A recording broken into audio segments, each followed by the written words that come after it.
Bien, pues lo primero es agradeceros, por supuesto, a Alfonso, que fue el que me invitó, también a Elisa, que estar en este foro. Me da muchísima pena no haber estado físicamente, pero no llegaba con el tren. Ahora sí hubiera empezado, ahora sí. Pero bueno, la idea era que empezara a las 10:30. Es que yo estaba ahí desde las 10, no sé bien qué ha pasado, o sea que pido disculpas también por mi parte. Se ve que tenía el enlace de la tarde, no el de la mañana, con lo cual, bueno, pues error mío.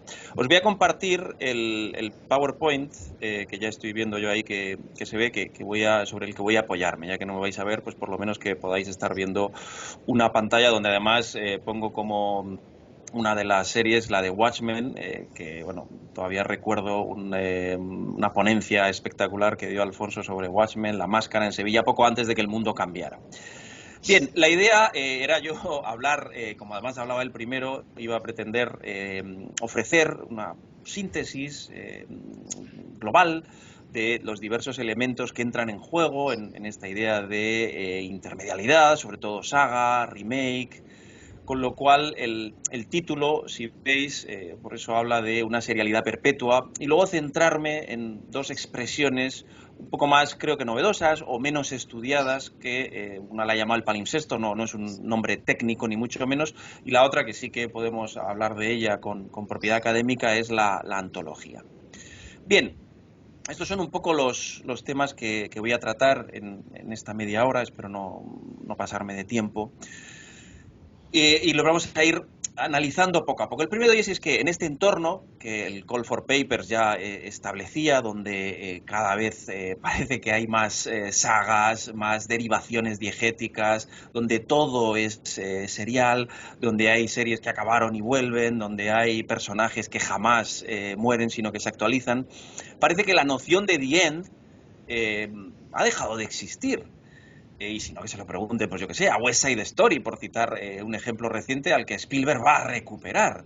Hay un montón de cuestiones y de ejemplos que nos llevan a esa idea de que los textos audiovisuales, que es lo que nos preocupa aquí, son textos realmente golfos, son textos muy promiscuos, como las ideas, ¿no? Se aparean unos con otros, se prostituyen, hay hijos legítimos, también hay hijos bastardos, hay familias numerosas, hay textos solterones, que esos son los que menos nos interesan aquí, pero hay toda una genética diegética, que es un poco lo que nos congrega en este congreso.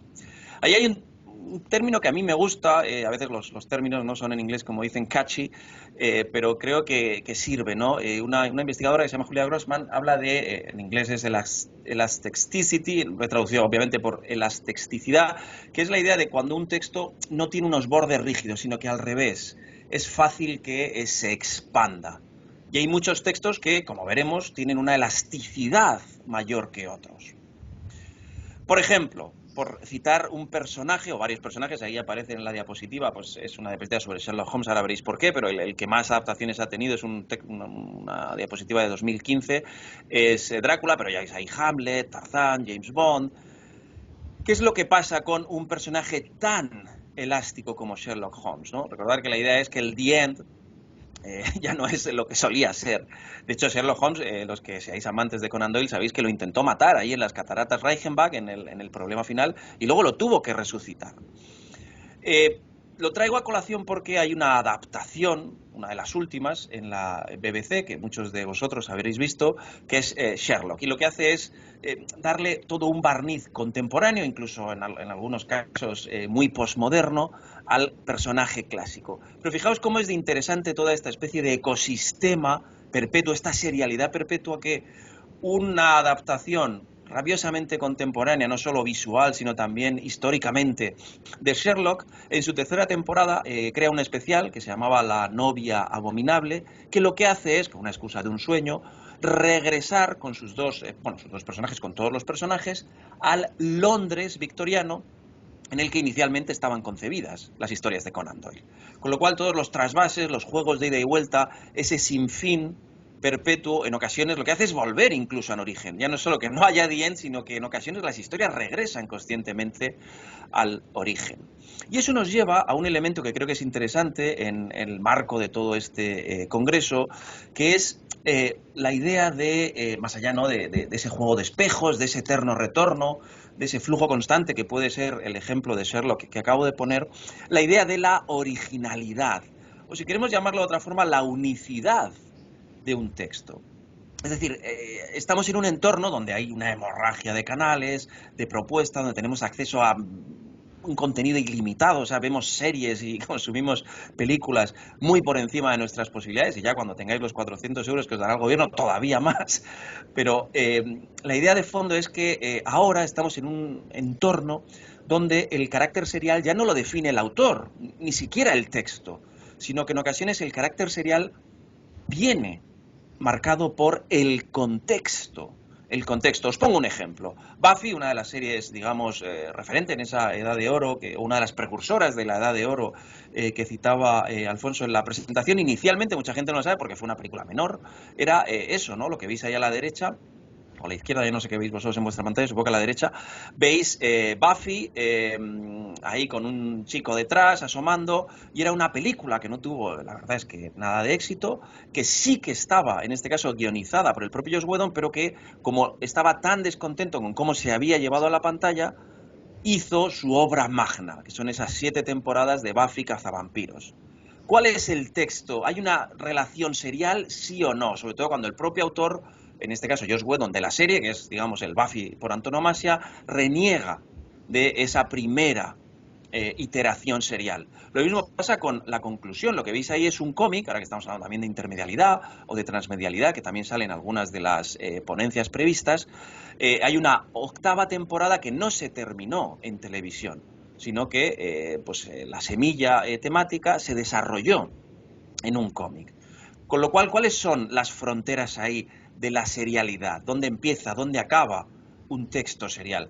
Hay más ejemplos. De nuevo, en la derecha, Grandes Esperanzas, Great Expectations, una novela clásica, coming of age, ¿no? de maduración de Charles Dickens, que no sé si mucha gente lo sabe, tampoco sé cuánta gente la ha leído, pero originalmente se concibió y se escribió y se vendió de forma serial. Era novela por entregas del siglo XIX. Hoy en día no creo que nadie lea, básicamente porque no se puede, Grandes Esperanzas de forma serial, entendiendo lo serial como fragmentos de una historia de los cuales vamos teniendo episodios, partes, con una transición temporal entre una y otras. Puede ser semanas, como la televisión tradicional, pueden ser años. No, todos ahora, si leemos Grandes Esperanzas, yo la tengo ahí en mi despacho, la podemos leer de una sentada. Lo mismo pasa con La Mejor Juventud, una miniserie fantástica de la RAI, que mucha gente no sabe ni siquiera que era una miniserie. ¿Por qué? Porque compitió incluso en Cannes como película. Claro, es una película de 6 horas, pero inicialmente era una serie. Entonces ya no es solo que un producto pueda ser serial o no dependiendo del contexto, sino que es que su propia creación a lo mejor fue serial y luego se ha convertido en no serial. O el caso híbrido por antonomasia más reciente es Libertad, la serie que hizo Enrique Urbizu para Movistar, que era al mismo tiempo una serie para Movistar, pero también fue una película. Eso habla de, precisamente, lo porosas que son las fronteras del término serial, que, como digo, es uno de los elementos que aquí nos llama. Y luego una última cuestión que creo que es relevante, el texto zombie. ¿A qué nos referimos? A esas series, esos relatos, aquí lo estamos centrando en televisión. ¿Por qué? Porque el texto televisivo es serial por antonomasia y por definición. Series que habían sido canceladas, que habían muerto y que regresan. Esta misma semana pasada se estrenaba de nuevo CSI Vegas, que es una especie de continuación de CSI Las Vegas, el procedimental que tuvo 15 temporadas y que fue de los más relevantes en esa edad de oro. O hace unos años, pasó sin pena ni gloria, con razón, Héroes Reborn, Renacido. Entonces, ahí establecemos de nuevo la idea de textos que tenían un final y que ese final ya no es un comieron perdices y fueron felices y se acabó. No, no, no. Es un hasta luego. Es un continuará. La idea de cerrar un texto parece que cada vez es más complicada. Hay otros ejemplos de textos, si queréis, zombies, estos ya mucho más elaborados, mucho más sofisticados y que han tenido mucha más fuerza, como Twin Peaks, 25 años después, o por ejemplo, antes lo citaba Rocío, Blade Runner, que además son dos series que, sobre todo Blade Runner, establece incluso una propia reflexión metaserial. De hecho, si a alguien le interesa, hay un vídeo ensayo fantástico de Kathleen Locke, o Luke, no sé cómo se pronuncia porque es alemana, que precisamente analiza una comparación de los dos Blade Runners desde esta perspectiva de el remake, la continuación, y eso lo une a la propia temática de las dos películas. Más cuestiones, ¿cuáles son? Vamos a dar un repaso a elementos o formas de encarar la idea de la saga, del remake, de todas esas derivaciones diegéticas. La primera de ellas es la adaptación, que también antes, Julián, por ejemplo, ha citado, ¿no? Y la adaptación, como muchos sabéis, habrá gente que sí que lo haya estudiado más en profundidad, tiene siempre ese equilibrio, que vais a ver que es un tema recurrente en todas estas derivaciones diegéticas. En este caso, el equilibrio entre el doble, ser el doble de ese material original, vamos a suponer una novela adaptada al cine, ¿no? Pues hay un equilibrio entre ser un doble o ser otro. ¿No? Hay una tensión siempre entre novedad y tradición, entre familiaridad y sorpresa. Un ejemplo casi canónico, anticanónico. ¿Por qué?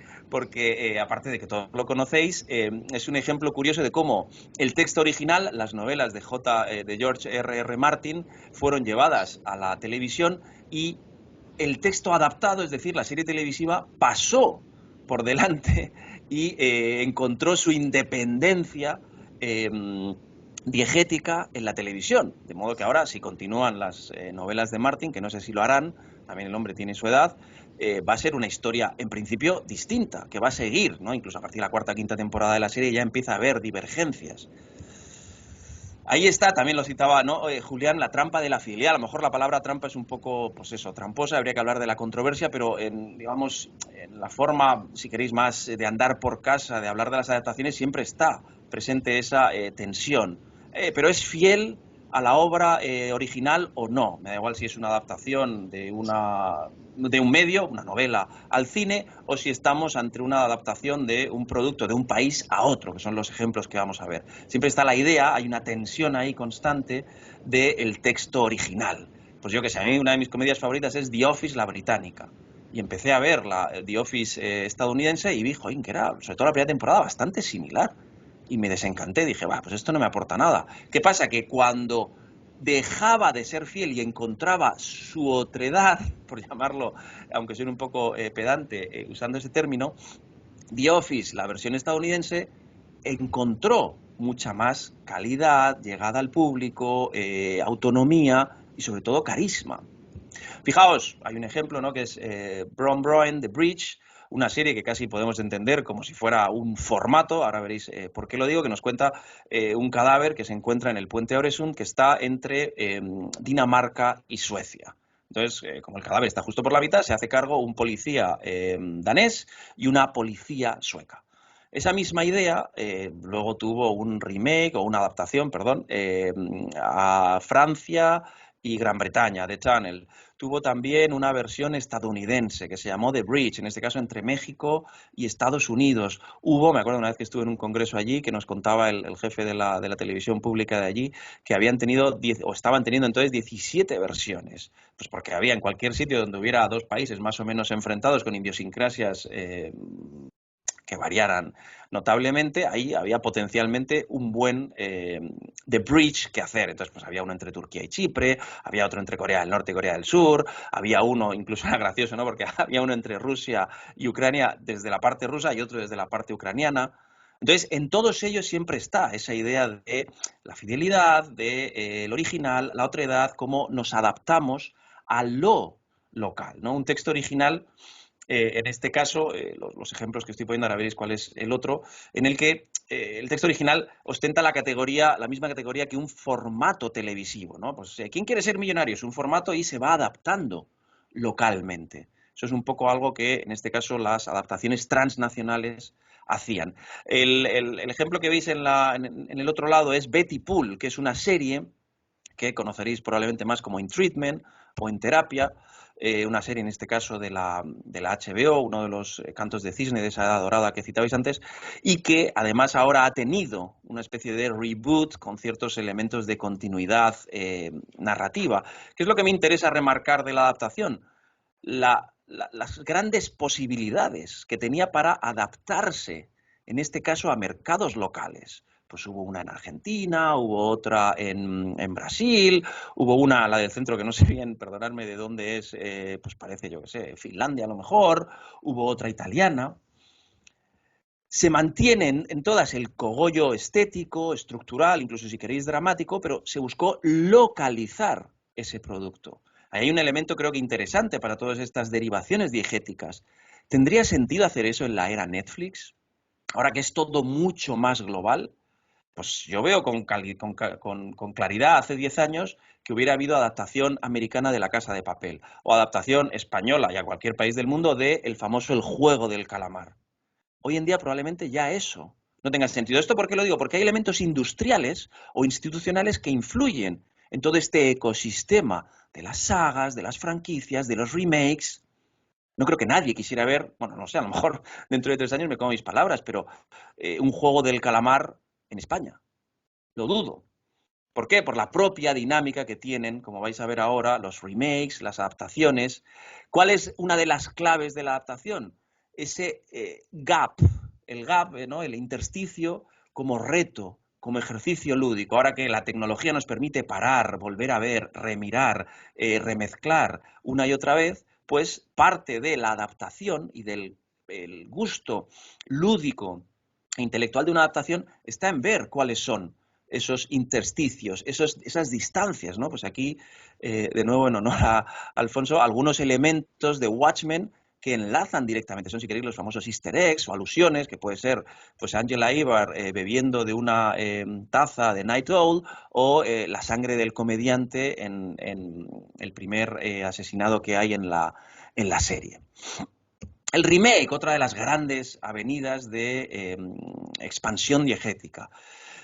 Ahí, bueno, hay gentes, luego al final cito la bibliografía, que son quienes más y mejor creo que han trabajado la idea del remake. Y como veis, siempre va a estar constante esa tensión entre fidelidad y variación, ¿no? Vemos los remakes mirando por el espejo retrovisor al original, ¿no? Al hipotexto, hipertexto, por usar los términos genetianos.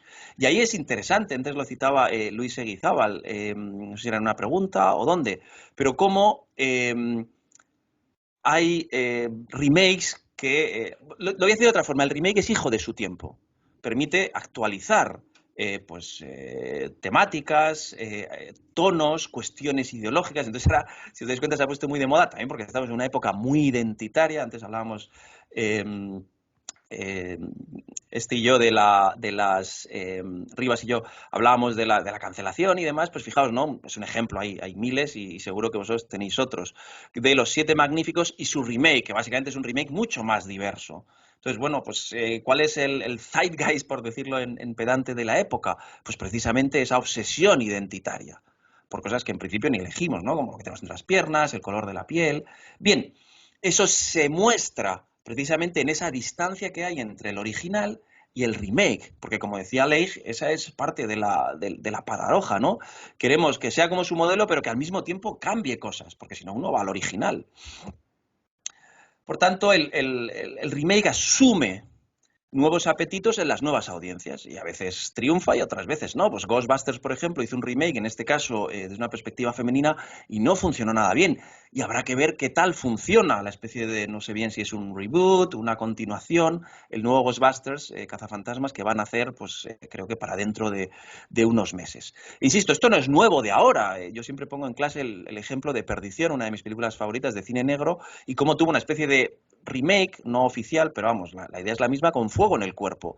Si las comparamos, ahí hay elementos estéticos, elementos casi de ética de la representación, de que el mal en uno gana y en otro no, que hablan mucho de cómo era la sociedad o lo que se podía representar en los años 40 y en los años 80. Más cuestiones, el reboot, que es un término que a mí la verdad es que siempre me hace gracia y por eso pongo otros animalitos, ¿no? Porque como vais a ver, los términos pueden ser gigantescos. Toda la idea del reboot, en el fondo mucho de lo que estamos hablando tiene que ver con una lógica económica de la franquicia. Os pongo, esto no son reboots, todos lo sabéis, aunque hay referencias y sí que hay algunos personajes como Blade que han tenido iteraciones previas, pero la idea interesante o que me interesa destacar aquí es ese intento que enlaza con la noción económica de franquicia, pensar en Starbucks o en lo que queráis, que en este caso, aplicada a la ficción, es crear un universo, un ecosistema que se va ampliando y en el que, lo más relevante, y creo que es esencial para entender lo que estamos hablando, la propia esencia de la franquicia es expansiva. ¿Por qué? Pues por cuestiones que pueden ser creativas, pero también pueden ser económicas. Y ojo, me parece fantástico a mí que la gente haga cosas y que se lucre con ellas, solo faltaba.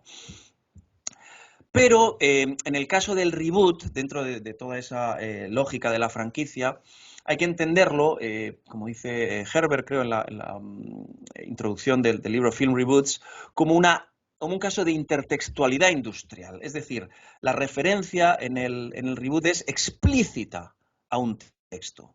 Estamos rehaciendo Batman. Luego habrá que ver cuál es el texto original de Batman. O estamos rehaciendo, como pone aquí, Star Trek. Ya veis que luego eso va creando todo un ecosistema, toda una franquicia, porque se relanza, no sé bien cómo se traduciría, reboot, se relanza la Star Trek con una película en el año, pues no sé si era 2014 o 2015, y eso también lleva a seguir ampliando ese universo de forma casi magmática. Ahora que estamos con la lava, ¿no? Van expandiéndose y, en este caso, por suerte, no destrozando lo que hay antes, pero sí añadiendo capas y más capas al universo, en este caso, original de Star Trek.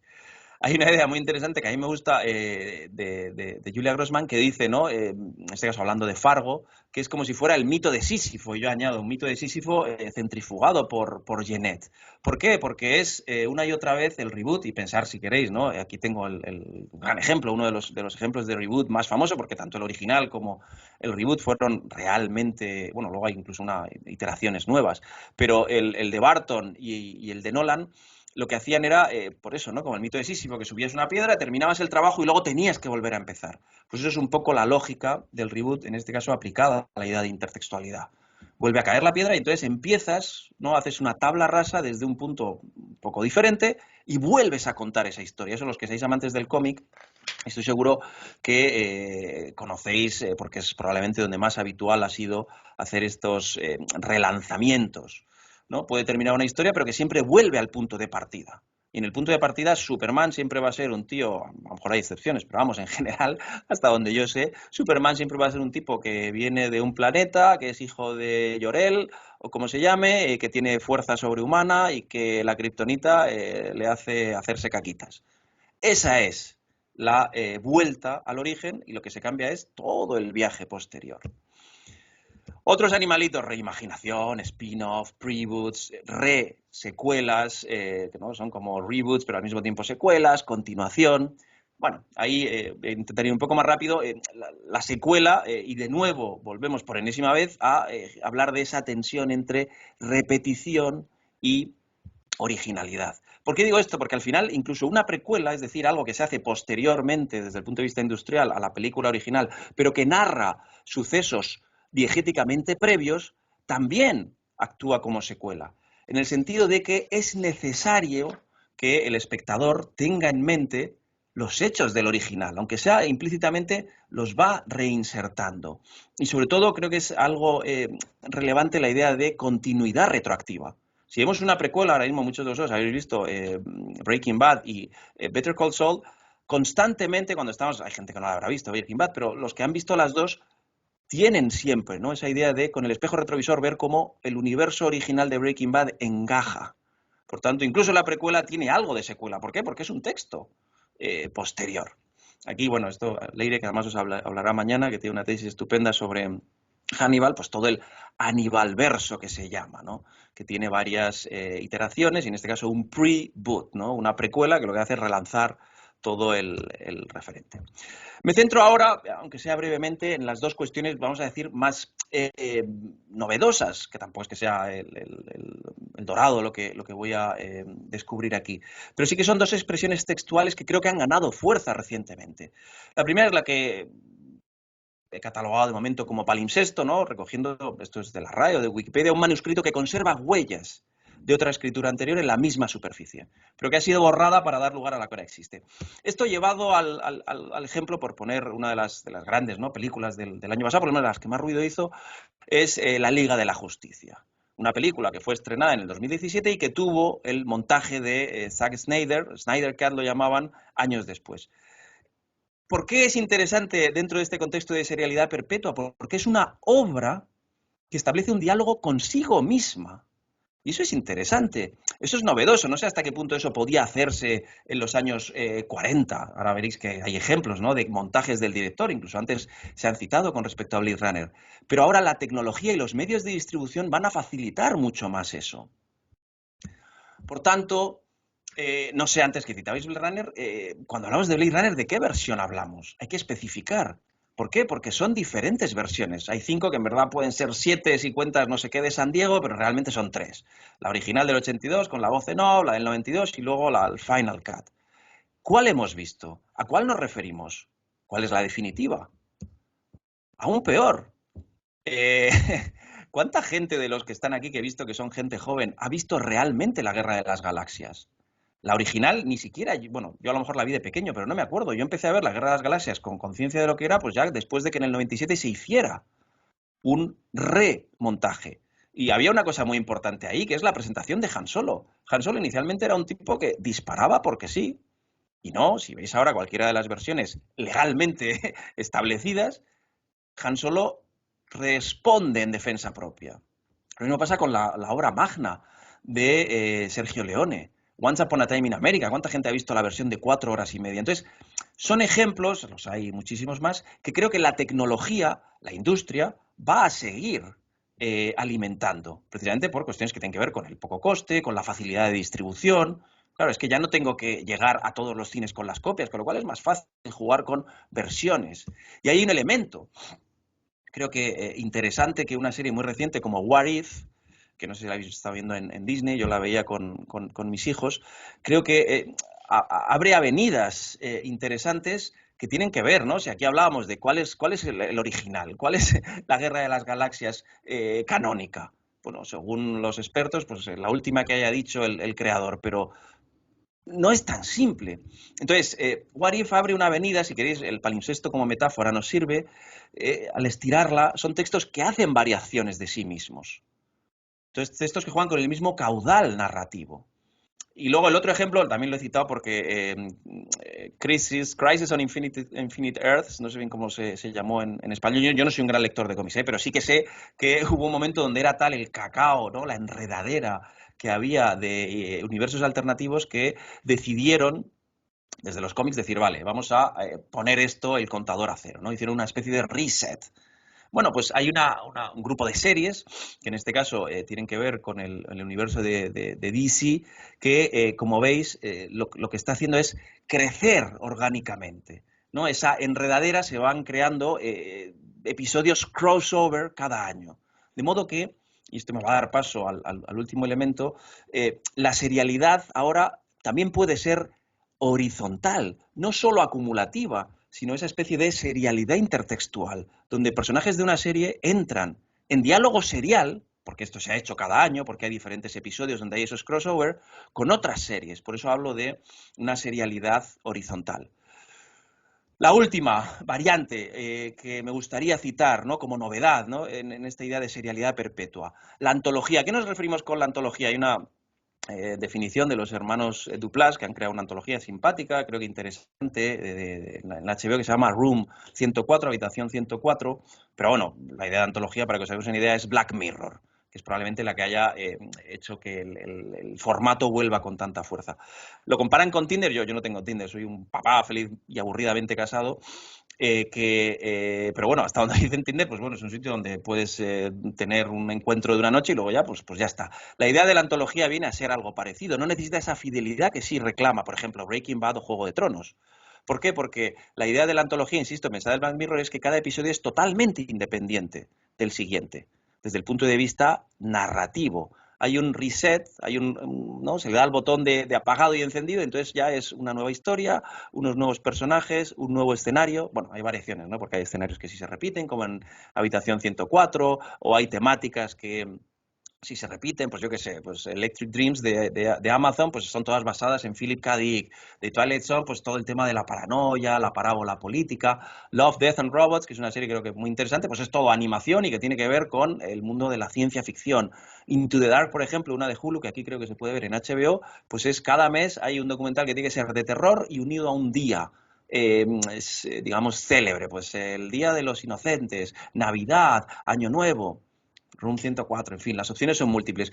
¿Qué es lo que me interesa de este formato que se llama la antología? Que por cierto, también hay, digamos, antologías que lo que hacen es tomar la serie como elemento, perdón, la temporada como elemento de autonomía narrativa. Por ejemplo, imaginad Los Fargo, como ya he citado antes, American Horror Story, que vaya por su 10ª temporada, o por supuesto la serie que Matthew McConaughey nos hizo hace muchos años, emocionarnos de nuevo a todos con él, que era True Detective, ¿no? Son ejemplos también, en este caso, de antología de temporada.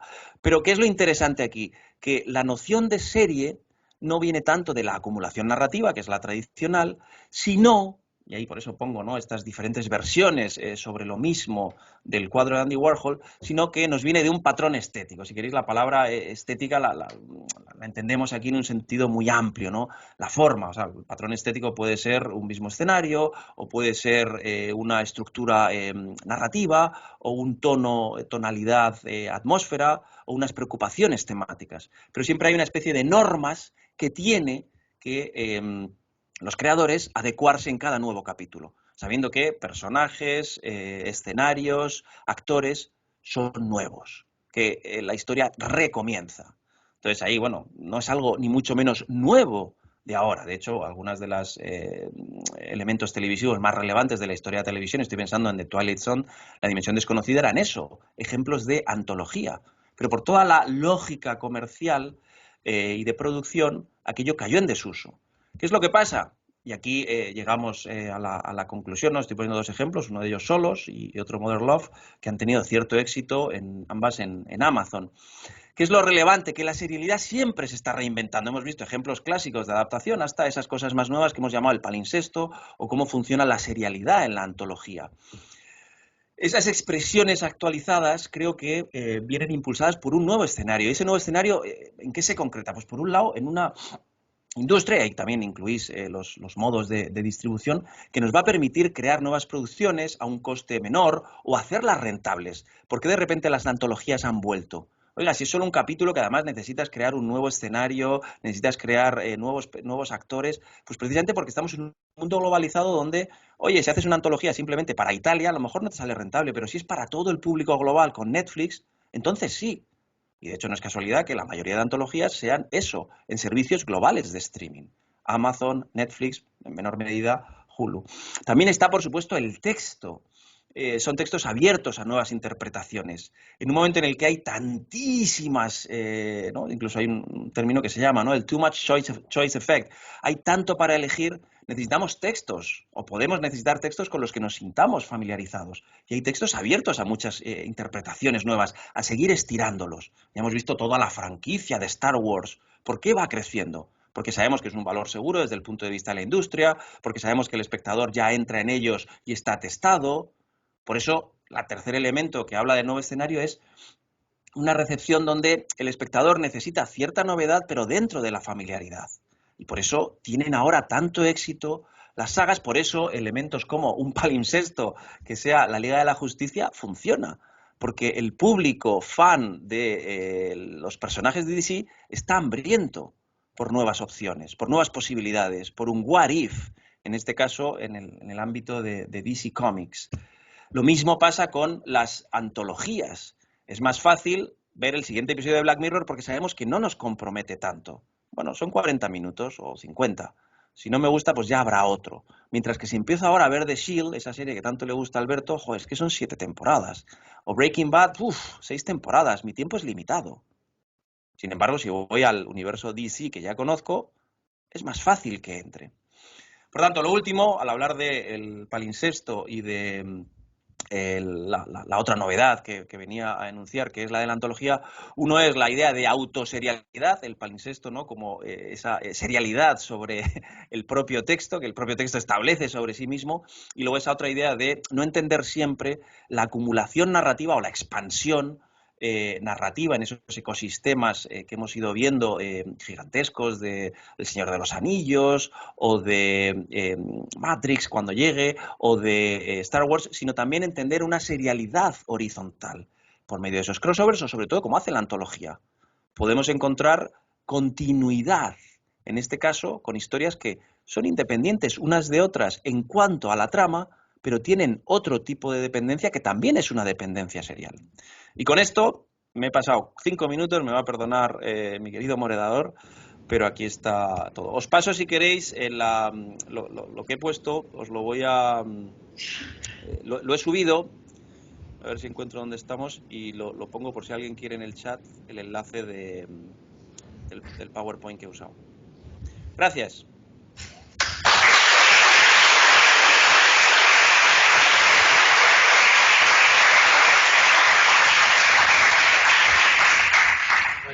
Muchas gracias, Alberto.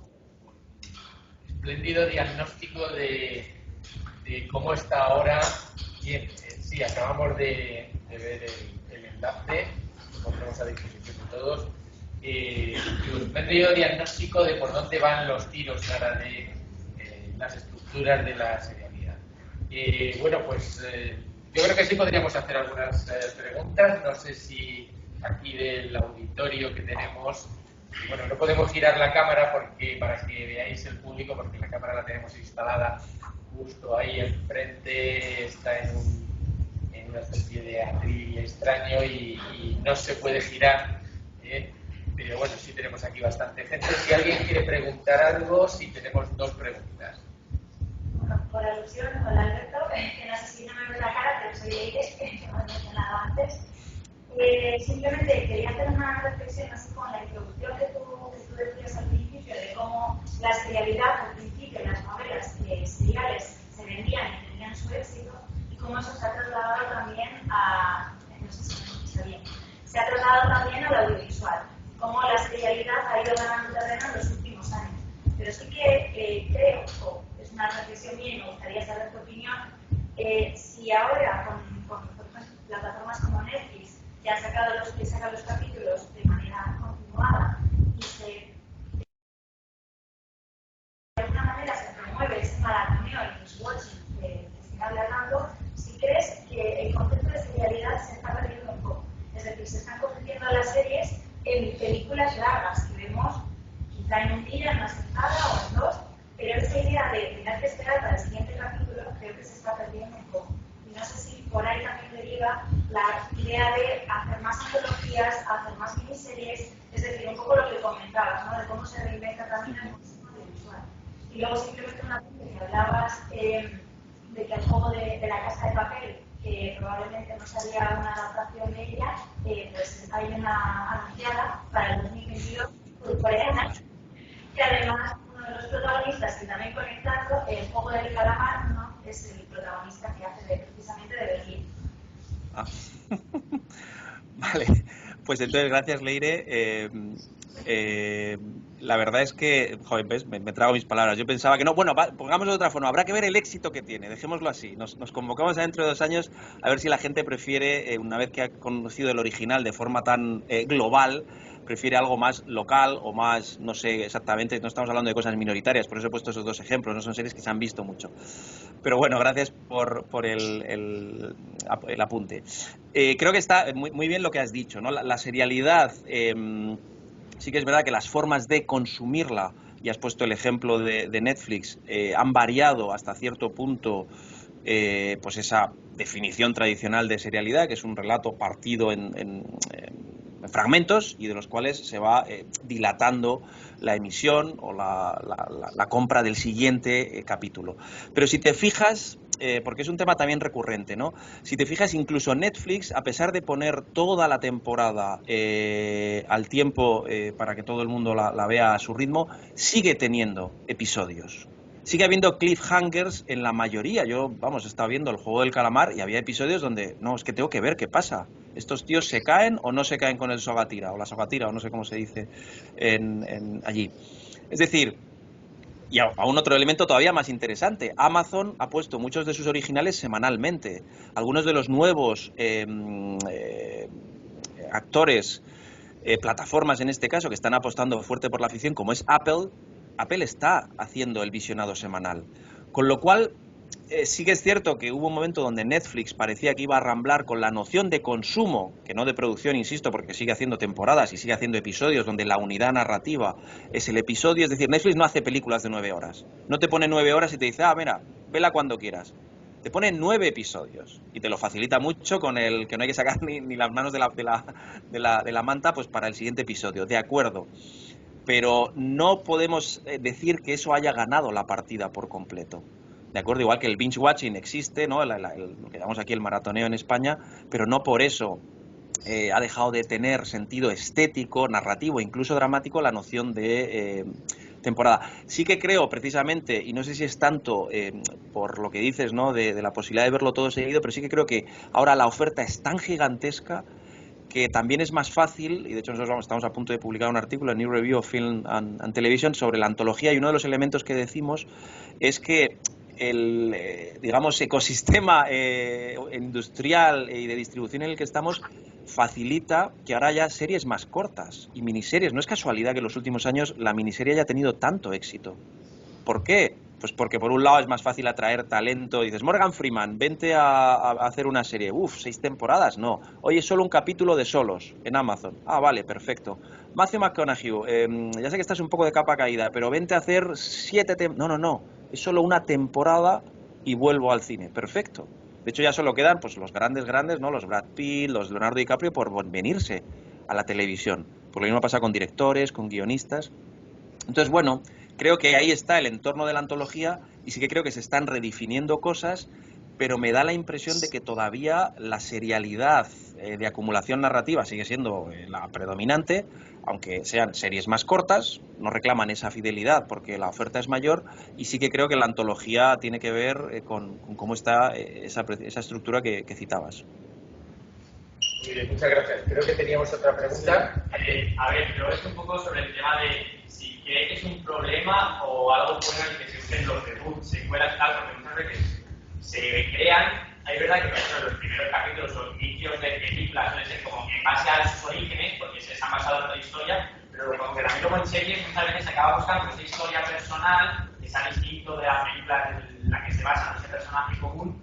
Pero claro, como que también por parte de los fans que ya eran fan de lo anterior, te aseguras un poco el éxito, pero como que también tienes un poco el juicio de va a haber gente que se meta en este mundo de, porque por ejemplo, Marvel está sacando series que tal vez te quieres poner al día ahora mismo con una serie que tú tal vez tenga que ver 20 películas más para entender las cosas. Entonces, es como esto es verdaderamente un movimiento bueno, malo, merece la pena hacer un reboot, pero que luego coja como un ámbito de serie nueva o directamente se ya empezar como algo.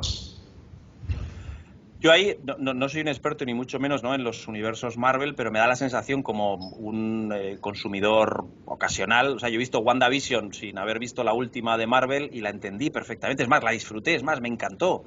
Y no sé si pasará lo mismo con, bueno, What If la estaba viendo con mis hijos y bueno, había cosas que me perdía, también es verdad que uno de ellos me contaba, pero creo que parte de la gracia, igual que el remake, para ser exitoso, tiene que aportar algo nuevo, pero no alienar, como bien decías, a los fans. Me da la impresión de que todos estos macrouniversos, todas estas sagas, en parte tienen que ser capaces de funcionar cada una de sus partes autónomamente. Por eso antes, si te acuerdas, cuando citaba el tema de los intersticios, del gap, hay series que tienen como 2 o 3 niveles de lectura. Uno de ellos es para el lector, en este caso para el espectador, que se enfrenta al texto por primera vez y que no tiene los otros referentes, pero luego suele haber un reguero, ¿no?, de miguitas de pan, de enlaces, que para el espectador fan fiel puede tener esa especie de gusto por el detalle. Yo no sé, eso sí que lo he visto en The Mandalorian. Yo tampoco soy un galáctico tremendo, pero encontrabas de repente la taberna de Mos Eisley. Dices, mira qué bien. O encontrabas de repente no sé qué casco, o encontrabas no sé qué referencia, o en el caso de Aníbal, que lo citábamos aquí, uno ve Aníbal, y si se ha visto El silencio de los corderos, ve el muzzle, ¿cómo se llama esto? Lo que lleva para taparle la cara a Aníbal, y se da cuenta de que es el mismo que llevaba Anthony Hopkins. O al final de la primera temporada ve vestido de presidiario con el mismo traje azul. Son cosas que si no conoces el original te dan igual, pero que generan un placer extra para aquel que sí que es un fan. Con lo cual yo creo que yo creo hasta ahora, por lo que voy viendo, Marvel lo está haciendo razonablemente bien, porque ya te digo, yo no soy un gran fan y muchas de las cosas que he visto las he disfrutado y no tengo la sensación de haberme perdido algo. ¿Por qué? Porque funcionan autónomamente. Yo creo que todo lo que se haga así va a tener éxito, porque es capaz de llegar al nuevo público y al antiguo, al fan. Lo mismo pasa con quienes hayan leído los cómics. Pues estoy convencido de que hay, ¿no? Igual que los ejemplos que he puesto de Watchmen, pues yo en su día probablemente ni me di cuenta y luego, mira, Easter eggs. Y ahí te los encuentras. Muy bien, muchas gracias. ¿Alguna otra pregunta por aquí? Sí. A ver, sí, lo primero, comentarte que por lo que habíamos hablado de la casa de papel, el juego de Calmar, como compañía que se refería a... Perdón, Alberto, no sé si estás oyendo bien. Peor. ¿No te importaría venirte aquí, mira, un poquito a primera línea? He oído algo del juego del calamar y de la casa de papel, pero poco más. Aquí y seguramente, si hablas un poquito más fuerte, venga, adelante. Vale, lo que decía era que respecto al juego del calamar y a la casa de papel, y como comentaba mi compañera respecto de las adaptaciones, que también es cierto que aunque Netflix sea un sistema de una empresa global, está localizado también en cada país y en cada país tiene su propio contenido. Y creo que muchas veces también influye vamos a decir, la cultura o la idiosincrasia del audiovisual en la producción. Es decir, no es lo mismo cuando vemos una película estadounidense que tiene una forma de grabar, cuando vemos una película española que tiene otra forma de grabar, películas asiáticas también tienen otra forma. Entonces, yo creo que las adaptaciones son un poco inevitables en ese sentido. En algunos casos estarán más justificadas que en otros un poco menos justificadas, pero muchas veces por las barreras culturales también el público creo que pide una adaptación, pero yo no sé hasta qué punto puedan desaparecer. Llega un momento, no sé qué piensas tú al respecto. Sí, bueno, a lo mejor es así un comentario un poco demasiado frívolo por mi parte, no sé si he dicho desaparecer, pero bueno, me refería, y si os fijáis, en casos muy populares. Entiendo lo que dices de las barreras culturales, pero al mismo tiempo también creo en ocasiones que las sobreestimamos. Y el ejemplo del juego del calamar me parece el más evidente. Ha estado medio mundo viendo series, yo la he visto en versión original, que gritan mogollón. Los coreanos ahora por lo visto el doblaje también era malo. Y hemos estado todos enganchados. ¿Por qué? Porque a pesar de que pueda haber esos elementos de barrera cultural, al final hay una cuestión de humanidad compartida, que es lo que nos ha hecho siempre enganchar con un bardo inglés que escribía Hamlet en el siglo XVI, que nos ha hecho poder disfrutar no sé qué obra de cine iraní, que nos ha hecho emocionarnos con teatro brasileño. Entiendo lo que dices y probablemente hay una lógica de mercado que sí que tendrá eso en cuenta, pero también creo que hay elementos universales que, por eso decía, ¿no?, el ejemplo de La Casa de Papel y del Juego de Calamar, que han sido capaces de traspasar barreras. A mí me acuerdo que me pilló en Australia, pasé un año, y entonces justo fue cuando tuvo el boom la Casa de Papel, que ahí se llamaba The Heist, o Money Heist. Entonces un día, recogiendo a los niños del cole, me dice una madre, oye, qué bien esta serie. No me decía, no la entiendo, hay una barrera cultural, ¿cómo sois los españoles? No, entraba perfectamente en esa ansiedad narrativa, en esa especie de Robin Hood que eran los personajes. Entonces me da la impresión, y por eso he puesto, insisto, dos ejemplos de cosas muy populares que hace que podamos sentirnos identificados. Parásitos, que muchos la habréis visto, me da igual si es coreana o si es australiana. Lo que hay de humanidad compartida, que al final el barro del que estamos hechos es muy similar, hace que sea transmisible a otras culturas.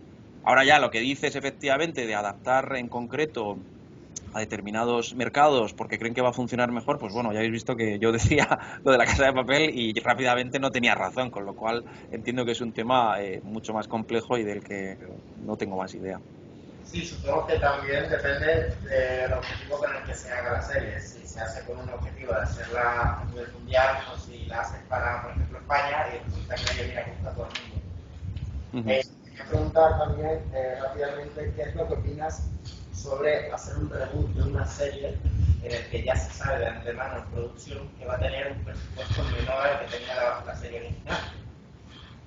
¿Que va a tener qué? Perdona, la última parte no la he oído. ¿Que va a tener?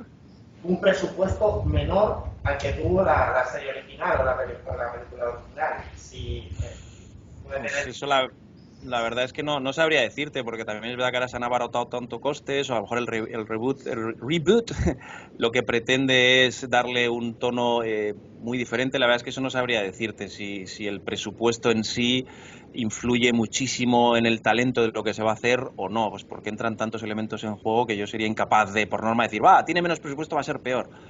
Pues oye, no sé, Tarantino hizo su primera película con 4 duros y todavía seguimos viéndola, con lo cual, y luego hizo obras con muchísimo más dinero y han sido peores. Con lo cual, no sé, ya sé que no es lo mismo, estás hablando del reboot, pero es que no lo sé, ahí no sabría decirte. Muy bien, muchas gracias. Tenemos una intervención, quiere intervenir Miguel Ángel Rivas, adelante. Hola, felicitarte por esta magnífica comunicación. Prometo que la de esta tarde mía no estará a la altura. Además, es una promesa que pienso cumplir. Un segundito que me estoy liando con la mía será un reboot malo de esta. Una cuestión, los derechos, la renovación de los derechos de autor. La pérdida de los derechos si no haces otra película de Batman, o si, por ejemplo, el caso, por ejemplo, de Sony, Marvel Studios no tiene la propiedad de Spider-Man ni de todo su universo, entonces Sony está atesorando Spider-Man. Claro, esa necesidad del reboot no solamente como expansión, sino también que hay aspectos legales detrás de esta cuestión. No es algo, es a veces algo que no entiende el espectador, pero que está ahí, ¿no?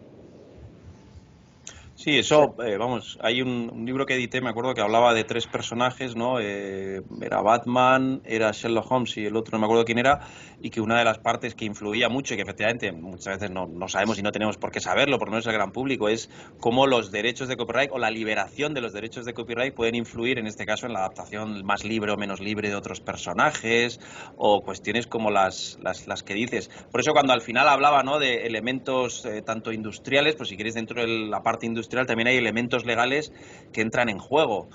No sé bien cómo funciona, y tú, por lo que me has dicho antes, seguro que lo ubicas mucho mejor, cómo funciona la trastienda legal, en este caso, de todo el universo Marvel. ¿Quién tiene capacidad para hacerlo o no? ¿Quiénes son los tenedores de esos derechos? ¿Quién establece el canon? ¿No? Por lo que hemos dicho antes, yo qué sé, ¿quién tiene derecho a cambiar una nueva versión de Star Wars para decir que un personaje de repente es un poco más buenecito del amoral que se nos presentaba inicialmente? ¿Quién tiene derecho, yo que sé, a hacer una relectura, antes alguien citaba, mucho más buenista de los personajes de siempre? Está buenísimo, por cierto, que ha dicho Cruella de Vil es Buenilla de Vil y Maléfica es benéfica. Pues no sé, ahí supongo que habrá que ver caso por caso, pues porque hay personajes que ya son atemporales y libres de derechos, otros que no, y entonces los tiene una corporación. Ahí seguro que sabes tú más que yo segurísimo, y más que probablemente casi todos los que estén aquí, porque lo estás trabajando. Pero el ejemplo que dices de Sony, pero incluso eso llega a, no sé si habéis fijado, los derechos que se venden aquí en España, en Disney Plus, hay películas de Marvel que no están. Entonces uno dice, ¿pero cómo? Bueno, y lo mismo pasa con series, ¿no? Hay series que a lo mejor allí las emite FX y aquí no las emite. Pues todo eso es ya una madeja legal, que lo que nos preocupa, que es esa ampliación y derivación de ética, también tienen elementos que influyen luego en las decisiones creativas. Pregunta directa, ¿piensas que un reboot es mejor hacerlo de una película mala porque así puedes hacer una buena, como decía Hitchcock, de que él no adaptaba grandes obras de la literatura, prefería adaptar obras menores de la literatura o del teatro para así poder hacer grandes películas? ¿Crees que es mejor pues no no lo tocar sé, postes gays? Pues es que no lo sé. Si eres Hitchcock, pues efectivamente, o John Ford, que cogía noveluchas de segundo y las adaptaba, pues supongo que sí, o si eres el guionista Billy Wilder, pues no necesitas grandes referentes, pero luego hay muy buenas películas que a su vez eran buenos libros. O lo que dices, ¿no? Reboots, pues yo estoy convencido de que la serie Battlestar Galactica es muchísimo mejor que la Battlestar Galactica original que yo de niño vi alguna vez. La ves ahora y dices, bueno, esto es una castaña. Con lo cual, de nuevo, hablar en líneas, o sea, hablar ex cátedra, antes que lo citábamos, creo que tiene que haber matices pues para cada obra. Y hay reboots que a lo mejor ni sabemos que son reboots y son los que nos gustan. Y el ejemplo que te acabo de citar me parece que es un ejemplo claro, una serie que es muchísimo mejor la reimaginación posterior de Ron Moore que la original. O Buffy. Buffy es un reboot, bueno, hemos dicho que no es un reboot, pero es una continuación. Bueno, pues es muchísimo mejor la serie que la película original.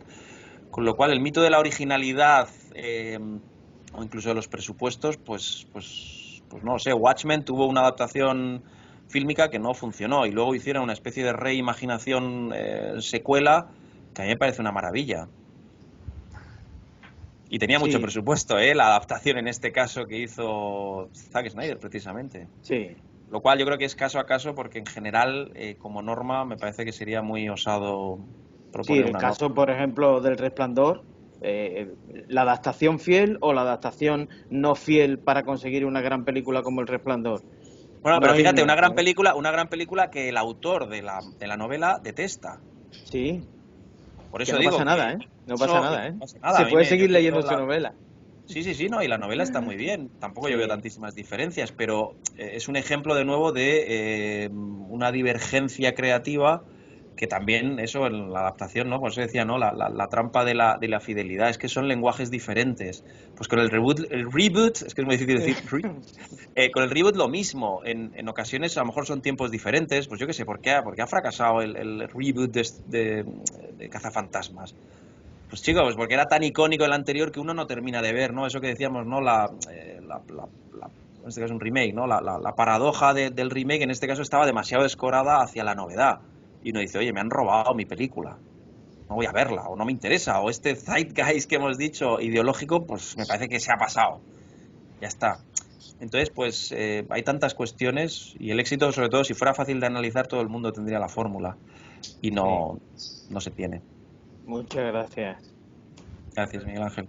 Vamos ya abusando, pero bueno, siempre es un placer tener a Alberto y yo, bueno, ya quería cerrar por tiempo y por no tenerle más tiempo.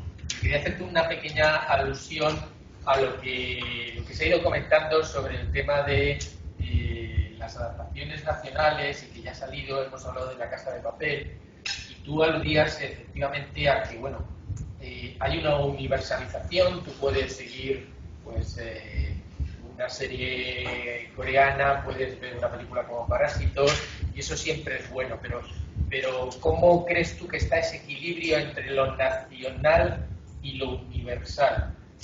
Si hemos hecho una Casa de Papel aquí en España, pero puede desarrollarse en cualquier capital de Europa. Ahora, por ejemplo, hay una serie de Netflix que se llama Howard, que son de unos cazanazis españoles, pero bueno, podría ser hecho en Roma, en París, en Londres.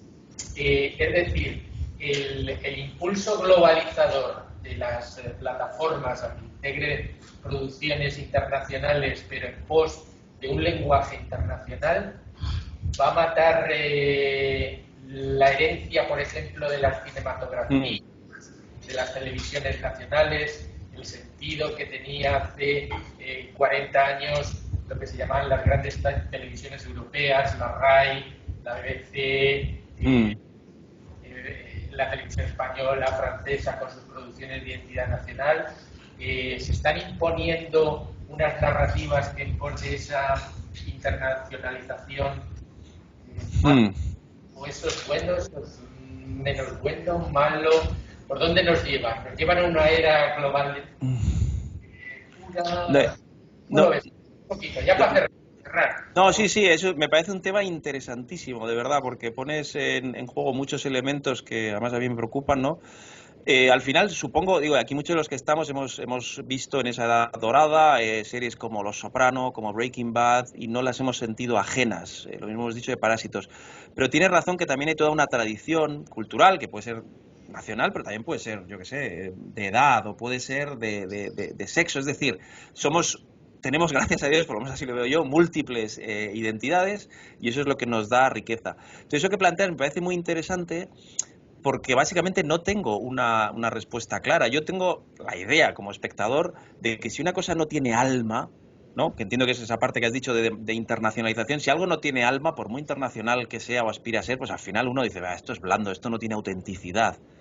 Pero al mismo tiempo creo que hay elementos que pueden tener mucho sabor local y alcanzar ese punto de universalidad. Entonces no lo sé, es algo que reconozco que me gustaría estudiar más, y me parece que has puesto un dedo ahí en una llaga fascinante, que es el equilibrio entre lo local y lo universal, o cómo lo local puede ser universal, o cómo lo universal puede hacerse local. Y al final estoy convencido de que la gente, lo mismo pasa con determinadas ideologizaciones, la gente lo que quiere es, creo yo, el gran público quiere cosas que le hagan vibrar. Y lo mismo por eso decía, ¿no? Con cuestiones ideológicas, necesitamos conflicto, necesitamos contradicción. Entonces, en lo local y lo universal me da la impresión de que va por ahí. Si algo va a estar, si imagínate, ¿no? Esa especie de que has dicho, ¿no? De la Casa de Papel podría tener lugar en otro lado. Pero bueno, la visión ha sido aquí con determinadas particularidades y ha funcionado. Pues ¿por qué? Porque hay una química ahí que es muy, muy difícil, supongo, de conseguir, que es el sabor local con... Al final, hay un libro de Xavier Pérez y Jordi Bayó que habla se llama La semilla inmortal, que viene a decir, bueno, lo conoces, sí, que los argumentos universales, perdón, los argumentos al final son siempre los mismos con variaciones. Entonces, me parece muy interesante porque es que, joder, daría para todo un congreso. Ya tenéis el año que viene, segundo Congreso Internacional de Mundo y Cine, entre lo local y lo universal, porque habría mucho que pensar ahí. Pero no puedo decirte nada más concreto, lo siento, Alfonso. Pues muchas gracias, Alberto, por toda esta ya al final mañana que te hemos tenido aquí. Y nada, perdón, por la confusión, que probablemente haya sido mía, ya lo siento, el lío. Pero bueno, lo importante es que al final te hemos tenido, y a todos los que están en internet, en ese otro lado, y a los presentes. Y muchas gracias. Cerramos aquí la primera sesión de este día. Nos volvemos a ver a las 4 en persona y en digital. Y nada más, muchas gracias a todos. Y me preguntan que el enlace para esta tarde es el mismo, ¿no? Mandé 4, hay 4 enlaces. A lo mejor a algunos os ha llegado solo 2, no lo sé, pero yo mandé 4, hay 4 convocatorias de Teams. Empieza una convocatoria a las 4 hasta las 6 y pico. A mí me llegaron solo 2, sí, de las 2 tardes, diría el Salcedo. Bueno, lo vamos a revisar, pero teóricamente hay 4 enlaces. Bueno, muchas gracias. Cortamos aquí y hablamos luego, si acaso. Un abrazo a todos. Venga, adiós.